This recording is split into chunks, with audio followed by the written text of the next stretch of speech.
All right, don't you think this should have MetLife written on the side here? You may think it's a weather balloon or even the Goodyear blimp, but the massive object which will begin hovering over the Aberdeen Proving Ground next week really is a vital upgrade to our missile defense system. ABC 2 News' Jeff Hager takes us on a closer look to our new neighbor. It is a computer-generated cruise missile attack on a U.S. city, and it's purely fiction.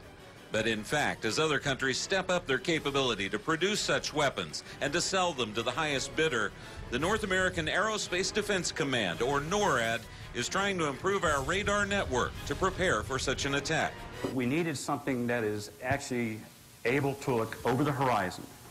Because if you look at the terrain, especially the avenues into some of our important cities such as D.C., you know, we have our current systems now which are elevated on platforms, but don't have the ability to look down into the Potomac area. That's where this blimp-like aerostat, which is nearly the size of a football field, comes in.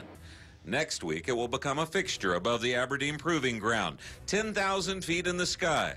And along with a second similar aerostat to be launched 6 weeks later, they will help NORAD detect and target missiles which could be launched from land, air, or sea.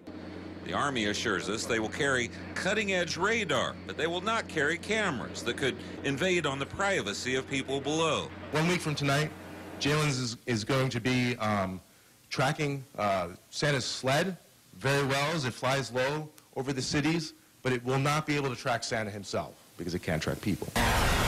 This new Jalen system, as it's called, can spot missiles over a 340-mile area, saving precious time as Air Force fighters or ground defenses try to neutralize the threat. We can always forget about the threat, but to safeguard the American public, you know, since we have the capability to detect a threat, you know, it would almost be criminal if we didn't put it up there.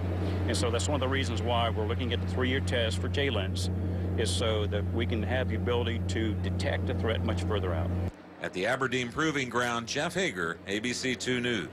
Interesting. That's where all the gear is right there. That's pretty neat. Now this, along with the proximity to the nation's capital, NORAD selected APG for the trial because it already has a no-fly zone over the base and will pose no risk to commercial air traffic.